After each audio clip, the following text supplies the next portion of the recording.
All right, welcome to the Idea Network membership program here for our weekly roundtable. Today, we're going to be talking about everything children's ministry related, and we're excited about this. We have the privilege of having Pastor Robby Greene, who is going to be leading the discussion here today. He served for many years as a children's pastor and now serves as the lead pastor there at Lavon Drive. And so he's got some great stuff that he's gonna share with us. And so I'm gonna ask if I can. I'm looking around here. We got a children's pastor with us, Andrew Olson, man, from Southern Baptist, Southern Hills. Why don't you open us up in a word of prayer, and then we'll get right into a few of our announcements. You can unmute yourself, and then we'll dive into our conversation here today. Absolutely. Let's pray. Our Heavenly Father, we thank you so much for your goodness and your grace to us. We thank you for the privilege of choosing us for service. We ask, Lord, that you would help us as we take some time today to turn our minds and our attention towards children's ministry and how we can use it as a tool to strengthen your church and your believers. Father, we thank you for this network that we have, where we get to be surrounded by like-minded people seeking to encourage us and help us proclaim the gospel with greater effectiveness. It's in your name we pray. Amen. Okay, so we have just a few announcements today. Keep on posting your attendance down in the chat box, along with your church, especially if you're not an official member. It really helps us to know what church you're associated with. So I know we have a lot of student pastors and a lot of children's ministry leaders on here today. So if you can just comment your full name and whatever church that you're, church or ministry or official member that you're associated with within the group, that would be extremely helpful for us. Let me see here. So this week, Morris Henriquez won the prize for the weekly challenge. So congratulations, Morris. He received a $25 certificate to the merch store. So he'll be getting himself some new Idea Network merch. So the challenge for this coming week is kind of a fun one. I think this would be really fun for you guys to get involved with. It's to create and join a room within Facebook and chat for 15, 20 minutes. Whether I think it doesn't have to necessarily be in Facebook, whether that's on FaceTime or Zoom even, but the point is to get face-to-face in some way virtually and talk to other members in the group for at least 15 minutes. So even if you sit there and just stare at each other for 15 minutes, you got it. Say something. Get to know each other. And you can see more details of that specifically in the group. So we had a couple of free or new resources this last week. Couch Wars. I don't know if you guys got a chance to see that. Dale Curdy contributed that. Actually, in the roundtable last week, he put that up. He actually created this himself. It is a youth activity. Excuse me. And I looked through it. It's hilarious. It's you get a couch, and like each team has a couch, and you have to take pictures of them sitting on this couch in like the most crazy situations. It honestly would be a hilarious youth activity event for you guys. Since last week we were talking about teens and youth. And so thank you, Pastor Dale, for contributing that resource for us all. One thing I wanted to show you guys, these came in, the Idea Night host lanyards, which are super fun. This is a perk for the Idea Night host. All the other delegates will just have the plain, black lanyard, but you guys get these for your name tag to be on it.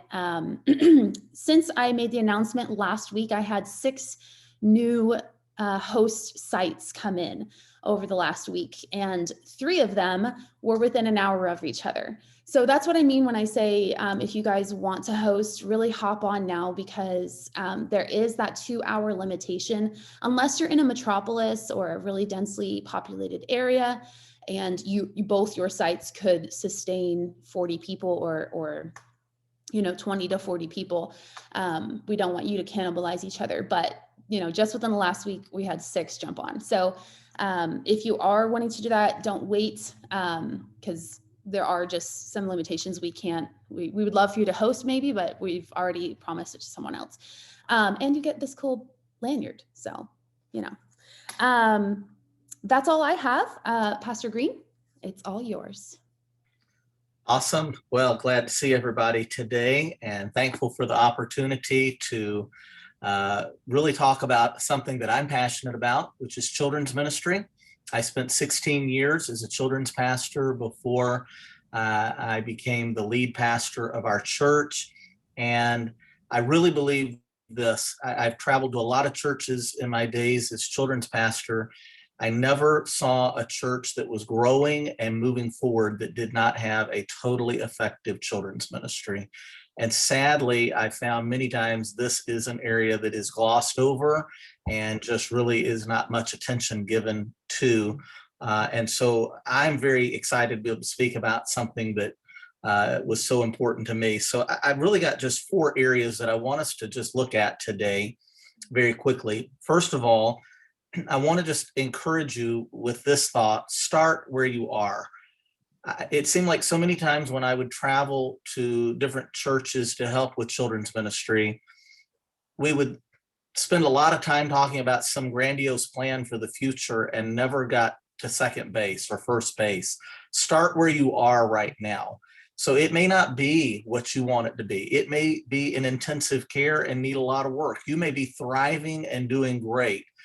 But start a plan realistically where you are and begin immediately where you are today. The second thing that I would really encourage you to look at as you really begin to look deeply in your children's ministry, and we're going to look at some practical things here in a moment. But I think one of the biggest mistakes that children's ministry leaders or children's pastors often make is failing to understand that one of their primary jobs is to build leaders of children. Your job as children's pastor is not to be the children's pastor for 50, 60, 70, 100 kids. Your job is to equip and build leaders that will minister to other kids. When I was the children's pastor here, we had 21 department heads and 21 different departments in the children's ministry that we had developed selectively over time, a very intentional leadership process that raised up lay leaders. And we had hundreds of volunteers serving in the children's ministry because we wanted to build a model that the children's pastor was, yes, responsible for everything that happened, but did not have to be hands-on and do everything that happened. And so I encourage you, develop a leadership process. And so I want to ask you, that's going to be one of the questions we're going to ask today, is what is your leadership process? You can have all the bells and whistles and the most exciting variety show on Sunday morning to teach the gospel. And we're going to talk about some of that here in just a moment. But if you do not have a leadership process by which you are developing leaders in your children's ministry, the whole thing is going to crumble because you cannot do it yourself beyond realistically 40, 50 kids. And I pray that all of our vision would be that God would grow our children's ministry to reach many more than 40 or 50 kids. I realize some are in small churches and rural towns, but we found that kids do a great job of motivating their parents to attend. And we found that kids do a great job of inviting other families to attend. So if you develop your leadership process, God may very well trust you with a lot more children to minister to each week. So I encourage you, find and develop your leadership process. Now, the third point very quickly, and here's where I want to spend a little bit more time. The key to a dynamic Sunday morning is variety, variety, variety, and more variety. You cannot have too much variety in children's ministry. I would encourage you, I see churches that put great amount of effort into Vacation Bible School, and they have an incredible Vacation Bible School, but then Sunday morning, a week later, it's dead. There's nothing happening. It's no excitement. The energy level that was put into VBS was not there on Sunday morning. I'm all for a great VBS. We do huge vacation Bible school at our church every year.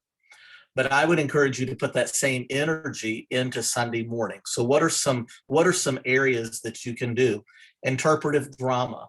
One of the resources today that we're giving you is creative ministry. It used to be a one-way street puppets, and they've changed names, but they have a whole section that is phenomenal for teaching your leaders how to do interpretive drama, and that's basically using dowel rods and sticks put to music, to today's music, and they'll teach you how to do that. Puppets. Now, when we think of puppets, we automatically think of 1970 and the old puppets. And by the way, I've seen that done well and properly and mesmerize fifth graders. But digital puppetry is the thing today. If you're not familiar with digital puppetry, we're giving you a resource on that. You literally get some kid that knows how to use a game controller, because that's how they're all controlled for the most part. And then you have the face of this digital puppet up on screen. Praise and worship, costumed characters, a kids store where they can earn kids dollars and go memorize scripture and bring their Bible and earn kids dollars to go shop at the store. Costume characters, illusions, gospel illusions, review games. I mean, we could spend an hour just talking about all the different ways that you can add variety. Here's the key. I believe when variety is done properly, it amplifies the message that we're trying to communicate, which is the eternal, everlasting principles of God's word. Many times I've seen children's leaders get so enamored with the toys and the gadgets that they fail to communicate what we're here to communicate. All of this variety is simply to help enhance the message. And so when we think about variety, I would encourage you to develop the message or develop the program. If you have a wide variety of children in your group, meaning a wide age range, I know some of you are having to put 5-year-old through 5th grade or 5-year-old through 6th grade. Ideally, if we could get 4 and 5s out into their own program and then get 1st through 5th grade, that's a better step. But then hopefully even eventually breaking that down into smaller groups that are more age specific. But if you cannot do that, I encourage you, make your program lead up in your program, meaning go after the 5th graders, make that program exciting for the 5th graders. The 1st graders will hang on for the ride. But if you develop everything for the 1st graders, you're going to lose your 5th graders in ministry very quickly. And that's a tragic thing. Then I would say under this area of variety and developing the program, the lead pastor has got to be passionate about children's ministry. I can tell you from traveling many years as a children's pastor, it used to blow my mind how many times I would go to a church to do a week of vacation Bible school. And literally there would be 200, 300, sometimes 400 kids there by the end of the week. And the lead pastor never even darkened the doorstep, never even showed up, was never even a part. Now I understand I'm in that role today as lead pastor. We all have a lot to do. But if we say that children's ministry is all that and is so important, and we do not put it into an example, you don't have to go in and teach. But guys, I still get pies thrown in my face every year at Vacation Bible School. And I'm the lead bus when all the 14 buses pull off the parking lot for a week of preteen camp. I'm on the lead bus because it's important to me. I can't do it all, but I'm pastor of the kids as well in a partnership with our children's pastor. And then I would encourage you under this area of variety, just very quickly, make sure as you are preparing for the day, thinking of Sunday morning on children's ministry on Sunday morning, really put the focus on what's going to happen the first 10 minutes the kids are with you and the last 10 minutes the kids are with you. Because the first 10 minutes is going to set the tone for the rest of the day.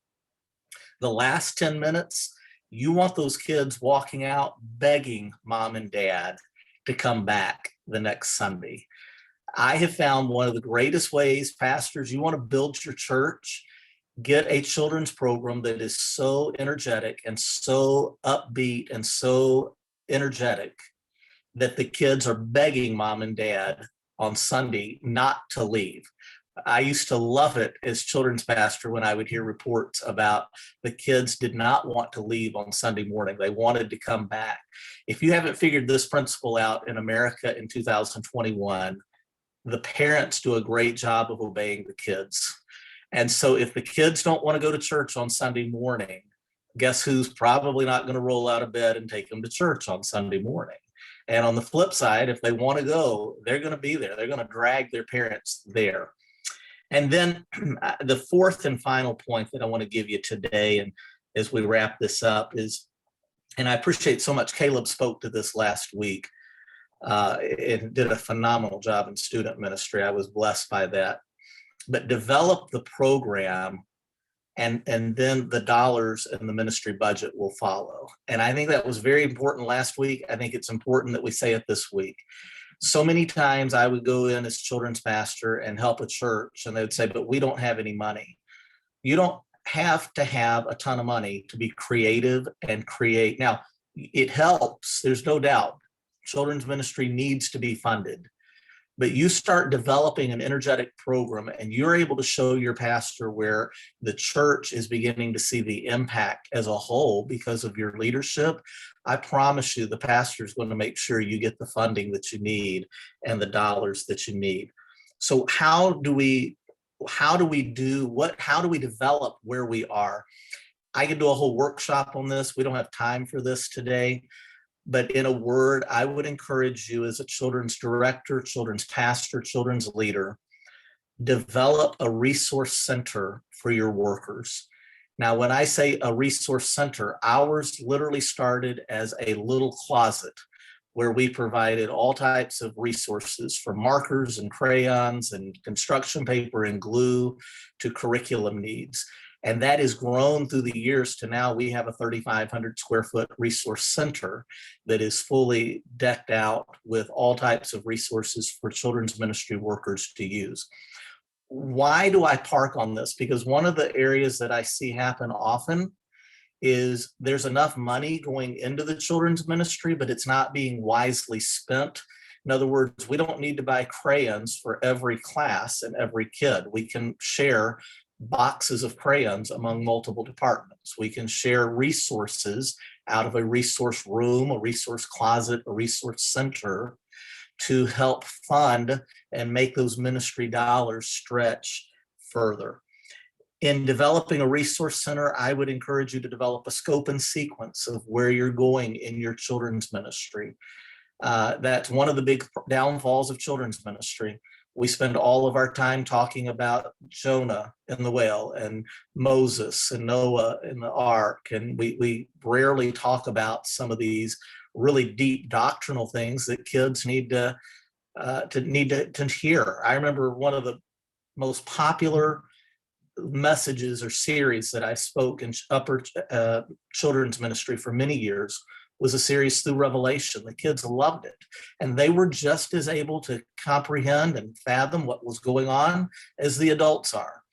And so developing a program through your resource center, and then thinking of your outside Sunday morning events. And this is where I'm wrapping up. It's great to have all this going on Sunday morning, but children's leaders and children's pastors today need to be thinking in terms of student ministry, not just Sunday morning childcare. So whether that's an outside bonfire, or a trip to the zoo, or having a hayride, or having an overnight retreat. One of the ways we built a large camp ministry was by having an overnight retreat for the younger kids here on campus earlier in the year to get parents okay and comfortable with our kids doing and being involved in different ministry. So a lot of information to throw at you. I feel like I had to just squeeze 16 years into like 12 minutes, which is really tough to do. But guys, I just want to encourage you with this.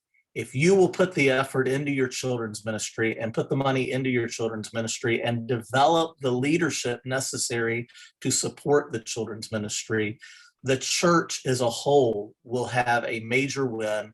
You will do the greatest gift that you can give to your student pastor, your youth pastor, as they come up and are prepared to minister to them in the teen years if they've had a great foundation in the children's ministry years.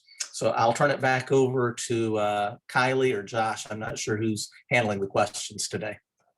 It's me. Hey guys, welcome. We really are glad you're here, ladies and gentlemen. Thank you, Robby. We're really thankful to have your expertise as it relates to children's ministry. And it's really cool to see so many experts in the realm of children's ministry in the groups today. So we're excited to hear from each and every one of you. Take out a pen and a pad and jot down these 4 questions, I should say, that we're about to discuss in our breakout rooms.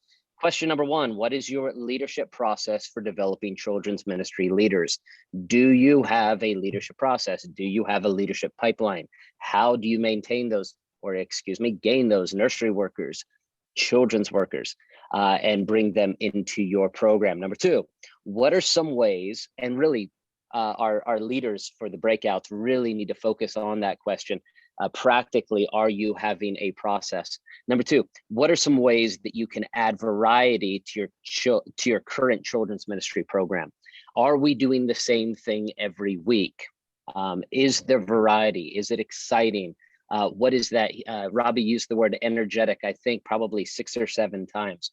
What is the variety of the energy that is happening every single week? Number 3, name some practical ways that the lead pastor can show support for the children's ministry. So if you're a lead pastor in the room, like I am, you may be wondering, man, I'd love to show more support. What can I do? What are those ways? And I'd love to see that brainstorming go through. And then number 4, do you have a resource center, as Robby was discussing, a specific place, a cabinet, a small closet, a room, or in Robby's case, an entire church? 3,500 square feet, jealous, yes, of resource center. How can you improve on the one that you have, or how can you begin a new one? Let's go ahead and discuss that. We're going to break out the different rooms at this point. All you have to do is sit there and click the button and think about these questions in the next few minutes.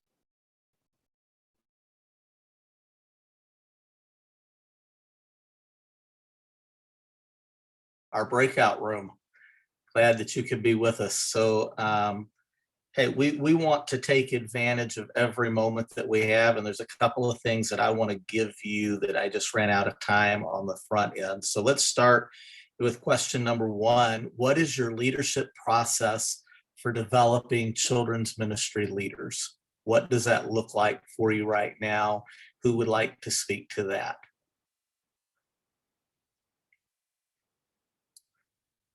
David, all right. Be sure and unmute yourself. Yep, there you go. Yeah, leadership training is something that I've done a lot in other ministries, and now I'm here at this church, and we're kind of building it up right now. We're looking to start a nursery ministry soon, but one of the very first things that we found that you have to do right from the beginning is be supportive right up front. Whenever you're approaching new leadership, hey, I will be here for you. You have questions, we got this. And really try to address the issues up front. Head off problems like, what happens if I can't be there? Have backups in place. Encourage them to have backups. Express confidence in them and really put that into them. And just that little amount right up front really helps to make them feel comfortable with trying. Because for a lot of people, especially if they've never done children's ministry, they're really nervous about it, which is kind of funny and ironic, but they are. The other thing that we like to do is when it's working with children is we like to model it. We actually will show them how to do it so they can see it done and let them see you be goofy, because you can't do children's ministry without being willing to look silly. You just can't. And so let them see the guy up front, the pastor, being a little silly, a little goofy. That'll help calm them down and get them comfortable. And then as they do it, you just slowly hand over responsibility. You constantly are working with them, walk them through the materials, the curriculum, and just hand off responsibility bit by bit, up to and including saying, hey, now that I've trained into you, who are you seeing that you think might be a good fit to do the same thing? And once again, on the first person, you work through them as they start to do that. And then you just help encourage them to grow the same way. And then occasionally you got to stop in and check on them and say, hey, just want to make sure everything's okay. You know, maybe do a pop into the room. Hey, things look great. Really appreciate it. And if there is an issue, and this is really, really important, you cannot come down on people like a ton of bricks if there's a problem, unless it's a ton of bricks kind of a problem. Yeah. I mean, literally, you just approach it like, hey, I just want to let you know, I really appreciate everything you're doing. This is great. Let's have a meeting this week to talk about what you're doing well and what we can improve on. So that way they come to it with that positive attitude, and they're not having the, oh no, I'm called to the director's office thing. And that process has really helped to create that system over time, in addition to the resources and things of that nature. That's kind of the way that I've done it in the past, and I'm working on doing it now. Good. Someone else.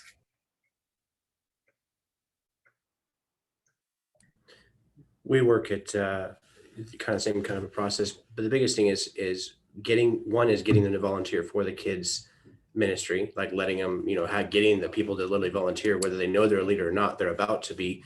And then getting them in the baby steps. So maybe they're helping with the songs first, or helping with the snack or the craft. They're doing a part of it. They're not doing the whole thing. It's not like, here, take the class, but here, you take this part of the class, I'll handle the rest. And I've got your back if you fall down. I work with the kids in our church. And then one of the things we just started doing as a change to help really push our kids ministry is doing our Sunday night program. We changed it so the entire church is hosting the children's church, if you would, on a Sunday night, big activity, almost like a VBS every Sunday night. And what that's done is got many of the church members who never would be in children's ministry because they're either retired or they think they're too young. Now every church member, if they're not a child, they're doing it. So whether they're games, they're part of the message. And that's allowing us to get our church involved and letting them feel the victory. So when one of our teens is running the games, he's really good at it and he's starting to love it. So now he came and said, hey, can I come back and help on Sunday mornings with the kids as well? And that created that confidence of, wow, I really enjoy this, and gave him a venue of which he felt confidence to go to the next level. Now he wants to teach a class, and just creating a pipeline of confidence where they want to join in, they're a part of it, they love it, and then we can jump on with that and help them get further. Yeah, I think that both of those ideas are awesome. I would say something that we found very helpful. If you'll start with your lowest level position all the way to your highest level position and kind of fill in the dots with all the positions in between, that basically was our leadership pipeline. That was how we promoted. So we started with get a background check and start with children's ministry check-in. You're just helping check children in. All you got to have for that is a smiling face and a love for kids. And then a few months later, we had them helping with a small group. And then after a small group, they were an activity director. And then, oh, we have a crisis that we planned because we need a teacher this week. And so we're going to allow you to help teach with the master teacher this week and give an illustration. And it was just developing. Two resources that we're giving you today are both found on jimweidman.com, and these will be in the notes. But the two greatest books that I ever read, Jim Weidman was children's pastor at Church on the Move in Tulsa, Oklahoma, a huge mega ministry. It's a charismatic ministry, but the guy had it figured out on systems and processes.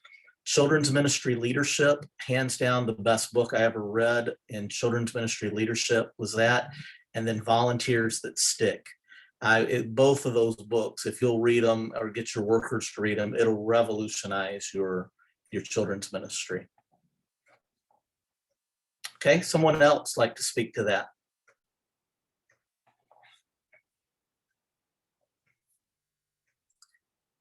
All right, let's go to question number 2. What are some of the ways that you can add variety to your current children's ministry program? All right, yes, Josh, go for it, friend. All right, we started a year ago with 60 people in our church, and we run about 100 right now with 25 kids. And one of our deacons is about 31 years old and wanted to take the children's ministry on, and he's done a great job. But one idea that we talked about was we didn't want God to be a story. We wanted God to be a reality. And so he came to me with an idea of something that he wanted to start with was take a song that the kids already know, basically a song that they hear on the radio. A lot of our kids go to a private school here in the area, and they sing a lot of contemporary music in that church or in that school.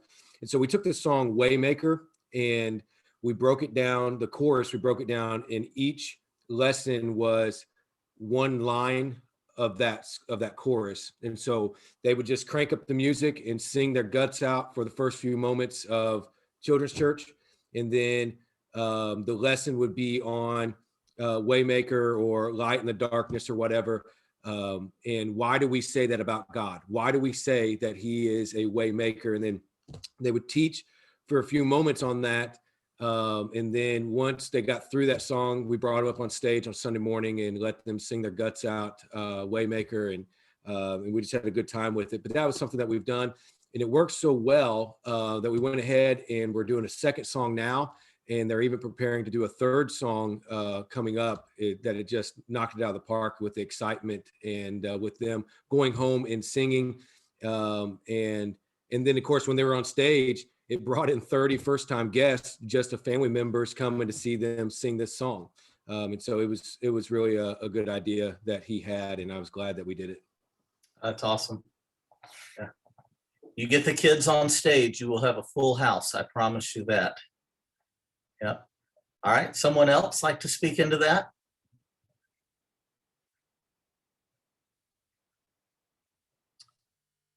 All right. Let me ask this, going along with variety. How many lead pastors do we have in this group here today? You're the lead pastor. Okay. I would encourage you this. Maybe spend some time this week and just find out what is going on in that. Maybe as simple as asking your own kids that are attending, or that may be going and asking someone else. I think, and I'm not being critical of any of our programs, we deal with this here all the time, but people just fall into ruts. And I promise you, if you start digging into this, you're going to find out that, I remember one time as children's pastor, literally, I had a department leader that they used the same color sheet. They didn't even bother to print off a different color sheet. They were coloring the same picture of Zacchaeus every single week. Well, how boring can that be? So dig in to those areas. So now we've got a lot of lead pastors in here. So let's ask question number 3. What are some practical ways the lead pastor can show support for the children's ministry? And so maybe this would be well spoken from both lead pastors and those that are not lead pastors.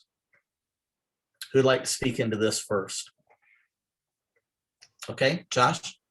I meet with our children's director every week, and just encourage him. And I really haven't had any criticism, but I dismiss the children's church every Sunday morning. That's one of the things I do on stage, is I dismiss the kids, and always, in really very brief, but I always try to be as exciting as I possibly can when children's church is being dismissed. It's a very exciting time, and with 25 kids out of 100 total, that a quarter of the people are leaving the room.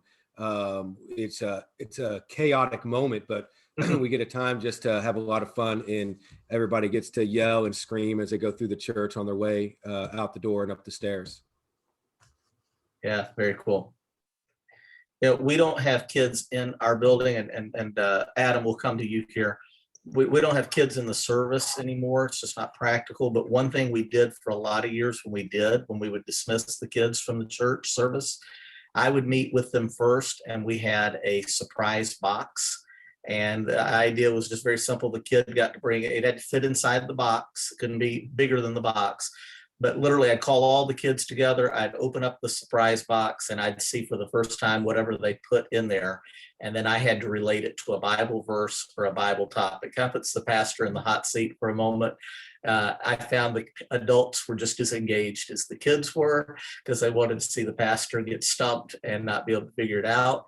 And then you give the box to another kid that brings it the next week. I mean, it's just a simple little thing, but it's variety and it's excitement and gets the pastor involved. Adam? Sure. So we're a pretty small new church plant. So my wife actually is in charge of all the kids ministry, and she is excellent at that kind of thing. I am not. When I was back as the youth pastor, I found out I loved working with teenagers. But one summer, my pastor asked me, we typically did a teen program the same week as our VBS. And so I would always head the teens, loved it, had a great time. One summer we decided to break it up into 2. And so he had me teaching one of the kids classes. And I sat there in front of like 40, you know, I think it was like second and third graders, like terrified out of my mind. I don't know, wasn't my area of expertise. But one thing I do enjoy doing is just after the services, we give a lot of the kids rides home that their parents aren't able to come. Not really a bus ministry per se, but just give them rides home and stuff. And so I'll sit there in the lobby and hang out with them for, you know, 20, 30 minutes after the service, talk to them. Whenever we do activities, because it's my wife is the teacher, I get to hang out in the activities and play games with them or take them to the park, stuff like that. So nothing really formal, just kind of, I'm always there hanging out and have a pretty good relationship with all the kids, you know, in that, because of that, I guess. Oh, that's good. That's good.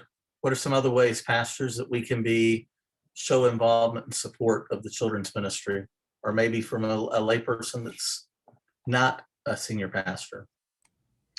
I'm not a senior pastor, but our pastor's pretty involved in he has several kids as well in the ministry. And so our pastor's done consistently is, while he needs to fellowship and work with the adults, and he does, a lot of times he'll slip out right after the service and come join the kids in the back before they're dismissed to come goof off, play a game. A lot of times we're playing in the backyard. We have a small area and we have a little like plastic axe throwing thing, and he'll just start some random competition. And a lot of times it's a silly connection thing.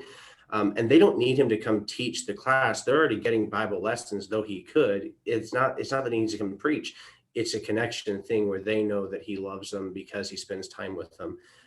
In time where he could be spending time elsewhere with the adults, he purposely, in a way, sometimes ignores the adults. And pretty soon the adults are back there with him hanging out as well, because people tend to gravitate toward the leader. And that's been helpful for the kids to know that they're loved, but also helpful for the pastor. So when he needs to maybe correct a child or help a child, they know that he's not a threat or just an authority figure. He's a loving person of authority. That's good. It's good. All right. Do we have one more? One more that'll speak to this. That's good. That's good. Ryan, anything for us? Any words of wisdom?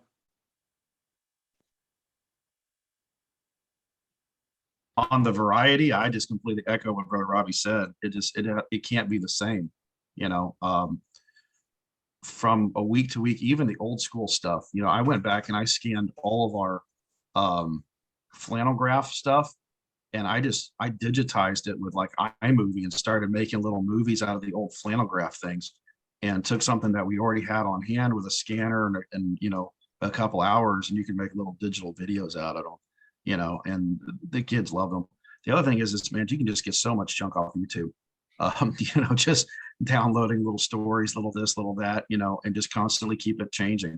You know, I guess this is kind of silly to say, but if you don't have like good tech in your children's room, you need to invest in that. You know, that needs to be first and foremost on your mind. Even just putting some LED lights in there, stuff like that. So it's good. So Chris, I was just going to throw this out because a lot of people, Ryan's been messaging me, Justin, Pastor Morse, all of you guys kind of in a similar way. We got to get more kids to make it more exciting. So we're kind of asking ourselves, how in the world can we get more kids?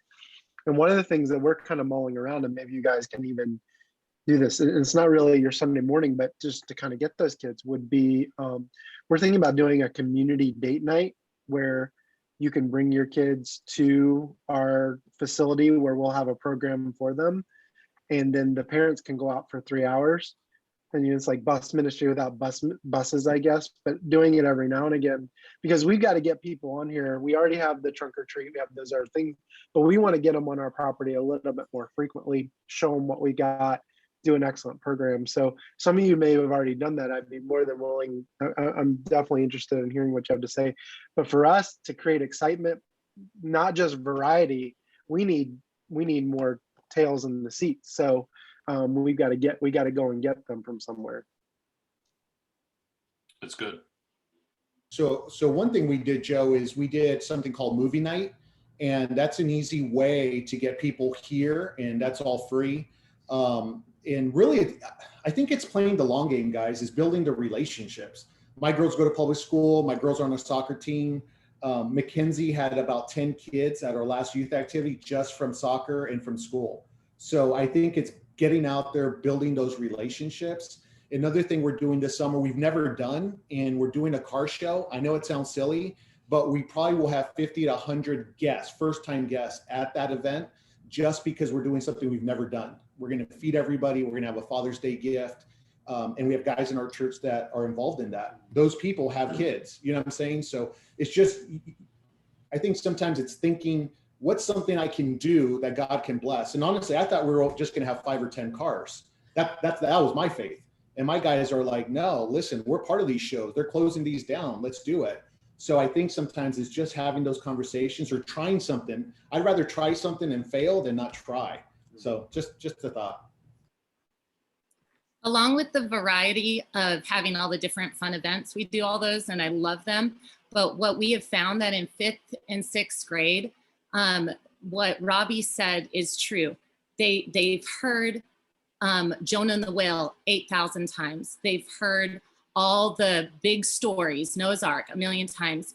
We've turned our 5th and 6th grade class into an apologetics class. So 2 weeks ago, my son, our oldest, he is just finishing the 6th grade. And he's actually sad to go, and our youth group is so exciting, but he's actually sad to leave his Sunday school class. I mean, this is huge. Normally, they're like, oh, I can't wait to get out of the baby classes and get into because of why? Because of fun. But don't we want their hearts to know? I mean, because you can go Disney World and have fun. You can go on TV and find Nickelodeon cool things. You can find all the fun things to do. And we should have all the variety. We have that, we love it. But we want their hearts geared towards knowing the scriptures, why they believe it. I mean, why do Mormons stay Mormons forever? Because they indoctrinate their children every day before they go to public school. Every single day, they wake up at 5 a.m. and they indoctrinate them. So when we have our apologetics class, my kids, I had brought 3 kids home that were my son's age 2 Sunday mornings ago. And out of nowhere, I just hear them debating about evolution and creation. And they're going back and forth. One took the evolution view and the other took the creation view. And the other kid started asking all these different questions. He was the one that was supposed to be the devil's advocate, just asking the questions. And I was so impressed with the answers that these kids gave. Sunday morning, one of the kids that's one of our neighbors that comes with us, gets in the car with us this past Sunday. And my son and him were both saying, oh, I sure hope we get a debate again this week. I wonder what it is that we're going to debate about. I wonder what issue. And that totally changes. They're not going to get that anywhere else. And yes, is it fun? And yes, is it exciting? And we do all the water games and all the over the top exhausting stuff. But if you get this, not only grows your children's hearts, these teachers have to study the apologetics and know what it is to come in and teach it. And so we have 3 grown men who love teaching 5th and 6th grade. They love it because it's not like, oh, I'm just going and babysitting. I'm not just going, no, they're impacting these kids' hearts. And I have cried because I'm so thankful for Samson Correa, who goes and he's a maintenance man at an apartment, but he has invested in the life of my child. We've invested into him, took him through discipleship, and now he invests into the lives of our 5th and 6th grade kids at our church. So that variety is huge. And what you said about, Ryan, you said about flannel graphs. When we brought out the flannel graphs and Sparkies, 60 kids were like, this is the coolest thing ever. What is this? They loved it. And I'm like, this is all the old junk that was taught to me that I found in our old, because collections get, after 40 years of being in ministry, the collection grows deep. But if you go through it and find the stuff, the variety really, there's so much out there. But I think variety in what we're actually teaching them is huge. Yeah, that's really good. That's really good. Yeah, it really, scope and sequence is where it's at on teaching variety. You have to know where you're going and what you're teaching. And really, you should just take your entire kids ministry, almost just start with scope and sequence. What do I want my kids to know by the time they go into student ministry, and plug in those things, and then you can add in the rest of the variety. You know, you can have a flannel graph on one day, you can have YouTube videos the next day, you can have puppets the next, you know, it's but it really does start with the variety of the teaching there in scope and sequence. So yeah, good thoughts there. We only have a couple. Does anybody have something real quick there? Can we move on to number 3? We only have a couple minutes left. So number 3, name some practical ways that the lead pastor can show support for the children's ministry. One of the best ways that I've seen is obviously multiple announcements and praise from the pastor, and you know, when the kids get up there and sing and do all that stuff. But one of the things that we did a while back is our pastor, every year the kids would feed our pastor, and he would make a big deal about it. They'd put up pictures of him in front of the church, and he would have a Sunday lunch with all the kids that they would serve and eat with him. And you know, it's just something simple like a hot dog or macaroni lunch or whatever, but they can ask the pastor anything. They sit around at tables. We had to do it in stages, you know, when the kids ministry got so big, but they'd ask them random things, you know, why do you say that? Why do you wear a tie? Why do you all that other good stuff? So, but what do you guys got? Go ahead, Jerry. We just try to include the senior pastor in anything that involves children as much as possible, for VBS or whatever it is, especially those special events, even if he's up there just praying, which, you know, the lead pastors kind of do their own thing from there. You know, it also starts with, you know, promoting. He'll talk away, let him do his thing, even though we asked him just to pray. But it's awesome just letting him take control and having his face be up there. Someone had mentioned before, you know, I think it was Bobby at the very beginning, just saying, hey, you know, take a pie to the face, do those fun things where they see, hey, the pastor is just as human as anybody else in the church. And then I think Ryan just put in the chat there, you know, switch places with the children's church pastor. He may quit his job after that, but I think that's a great idea. I think I'm all for that one.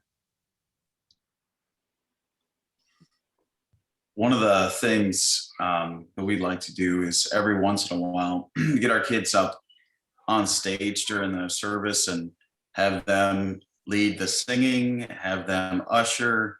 Actually, every Sunday night, we have our kids come up and they'd say one Bible verse. And nothing is really more humiliating than a kid trying to say a verse that the senior pastor doesn't know, right? And so just connecting with them on that, we give every kid just a small piece of candy. I do an object lesson on Sunday nights and really just make it kind of a family thing. But the kids know that I care about them. I want them to be grounded in the word. And it's not always you shouldn't be doing that in church, or, you know, it's never that really, but just trying to encourage them that way. But I found a lot of success in that so far. That's good. Donald, you're pretty quiet, man. Anything on your end? No, well, I was just, the reason I'm so quiet is because we don't really have, we have like 5 kids right now, which is, you know, something. It's 4 of them are mine for the children's ministry, and then we have 2 other ones in this. So your pastor is really involved with those kids. Yeah, very involved. We disciple them day by day, and no, but I did do youth children's ministry for about 7 years in Michigan while I was youth pastor, so we implemented some ideas here and there. Someone gave me a ventriloquist dummy. I don't know if I'd recommend that. Kids are kind of freaked out by it. But as long as it's very insulting and it insults everybody, they think that's funny. But that may not be good lessons for kids either, to teach them to make fun of other people. But I had fun doing it. No, but I think I'm just listening because I'm thinking like, in like hopefully a year, we're going to have 10, 15, 20, 30 kids. I've never been a lead pastor and had a children's ministry. I've always been the youth pastor. So like, that's my avenue. But now as a lead pastor, we have someone that teaches the kids. Now my father-in-law has been doing kids ministry for like 25, 30 years. So he's really good at it, but knowing that like I'll have a part in it, it's almost a little intimidating. Like, okay, how do I step into that role of a new church plant? Not like taking control of it, but how do I get involved in it when we're starting from the ground up. So I'm just kind of listening, trying to get ideas, and maybe someone has been in that same situation as a senior pastor.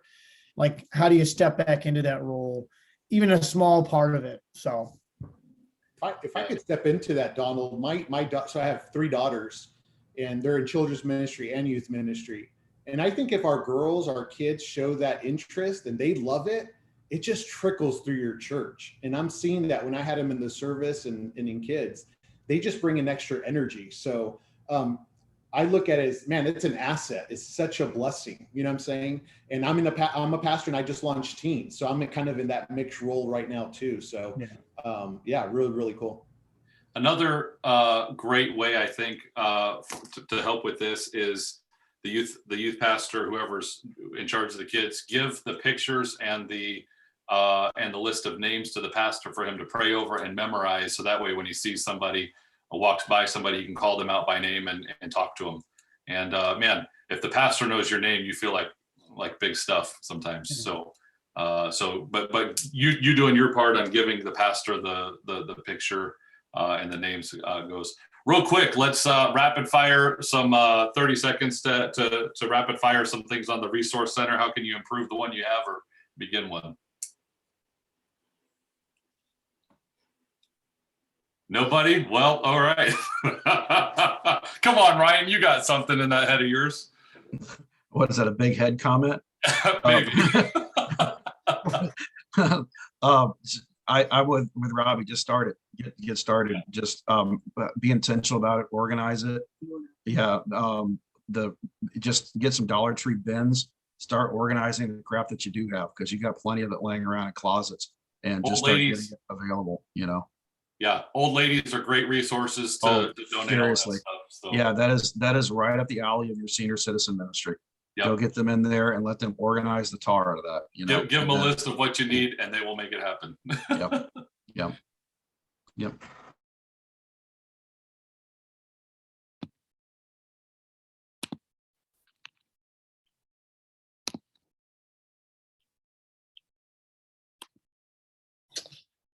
All right, we're going to get right into it at this time. And Kylie, if you could bring up the moderators, we're running just a minute behind schedule. So I'm going to ask the moderators, if you could just take literally 30 seconds to give us a high-end kind of overview of a big idea from your group. Chris, you're on. So why don't you take a moment and just give us one big idea?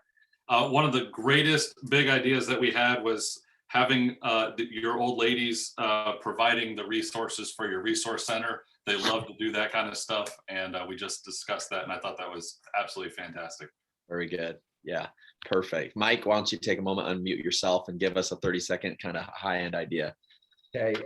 Variety can be as simple as changing the person who's doing the task, because with that person, you just brought variety. Maybe bring in a teen, maybe an older person. And just simple way to add variety is by changing the person who may be doing the same exact task. Very, very cool. Larry? Yeah, we zeroed in on that youth element, where maybe bringing some of our upperclassmen in our youth department in and helping us create a little bit of variety of an approach to the young people. And then they used the station. One of them talked about using a station mentality where they're moving a lot and there's a lot of different dynamics. And so that was how they looked at variety and gave us some of those ideas. Very cool. Robby, I know we heard it from you earlier. Just any final thoughts from your group? Yeah, I think the big thing that we talked about the most was just really developing that leadership pipeline and really in a practical sense, what is the entryway into the children's ministry as far as working and volunteering? And then where is the final destination that you want to see them go, and developing a leadership journey for those workers to take to attain the top area that we're hoping for them to be. Okay. No, that's really, really good. Let me do one quick announcement before we kind of wrap this up. There's been maybe some questions regarding who's allowed in the Facebook group in the membership program. So let me just really be clear with that. Basically, the actual Facebook group is primarily for the point leaders, the senior pastors. We really want to keep this group for the actual official members. If you're in a situation where you maybe have a larger staff and you're trying to get the information for the Zoom calls to a staff or things, we are allowing a few churches to bring in what we're calling a staff liaison into the group. And so they can, get all the information and pass it out to who needs to get it. But primarily the Facebook group is for you. Now, that being said, the Zoom calls, these roundtables and things, they're for your entire staff. They're for anybody who wants to be involved. And so just so you're aware, the link to these roundtables are the same every week. So feel free to take the link that you used today. You can pass it out, look at the calendar that we make available in the Facebook group, and you're like, hey, I want this staff member, this volunteer, these people here, those particular days, and you can get those out to those folks. If you're in a situation where you really don't want to be the one overseeing that, then contact me. We will allow one staff member from your church to act as the liaison if they will do that for you. Now, if it gets a situation where you bring on a liaison and you don't have anybody from your church getting on board and things, then we'll probably pull them out, because that really would be why they're there, is to make sure that that is happening in your place. So feel free to DM me if you have any questions on that, but we really want to see more staff. We want to see more volunteers, lay folks in on these roundtables, but the Facebook group itself is primarily for you and the point leaders. So let me know if you have any questions. Josh, why don't you wrap this up and we'll be on our way. One of the most important yet neglected ministries we have in our local congregations is that of the nursery ministry. Constantly, it's a cycle of folks volunteering and then going in and then realizing what they volunteered for and then leaving. And so to keep up with the nursery ministry is a full-time job, it seems. In fact, mid-sized to larger churches have begun to realize how important this is and prioritize, even in a budget, a nursery director. But the question is this: if you're running a church of 50 people or 500 people or 5,000 people, how do I improve my nursery ministry?